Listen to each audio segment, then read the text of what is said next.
Have you ever picked up a Rubik's Cube, twisted it around for a few minutes, gotten completely lost, and then just put it right back down on the shelf, leaving it scrambled forever? If that sounds familiar, you aren't alone. To understand why this little plastic box is so difficult, we have to go back to 1974. In Budapest, Hungary, an architecture professor named Erno Rubik was trying to solve a structural engineering problem. He wanted to design a solid object made of smaller blocks that could move and rotate independently without the whole thing falling apart. He built a 3x3 grid out of wood, holding the interior mechanisms together using nothing but rubber bands and paper clips. But when he painted the faces of the blocks and scrambled the grid, he made a frustrating discovery. Getting the colors back to their original starting position was incredibly difficult. He had accidentally created a brilliant puzzle for one simple reason. The inventor himself had absolutely no idea how to fix his own creation. Erno Rubik eventually became the very first person in history to solve the cube, but it took him roughly 1 full month of constant trial and error to do it. There was no internet to check, no YouTube tutorials to follow, and no written algorithms. He was starting entirely from scratch. He had to decode the mechanical logic of the puzzle. The main obstacle is that turning a single layer to place one block correctly immediately scrambles the previously solved pieces. Through pure patience, Rubik realized he had to track groups of pieces, working out repeatable steps without destroying his prior work. He essentially invented the first cubing method. The puzzle's own architect had to learn his invention the hard way. He proved that solving it doesn't require innate genius. It requires a learned methodology. By 1980, the puzzle was renamed the Rubik's Cube and hit the international toy market.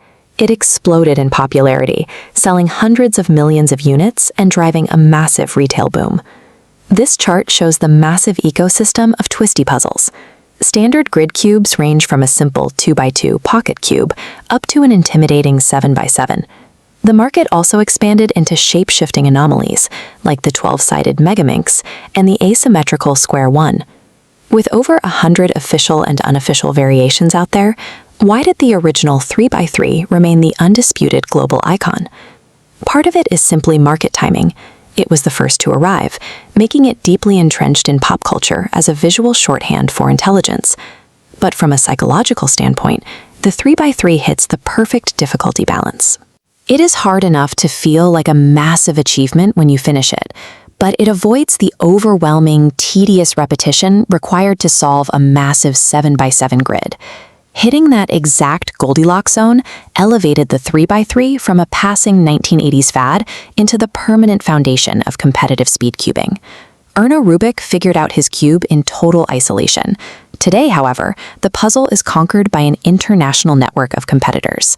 Modern solvers abandoned beginner trial and error in favor of codified solving systems.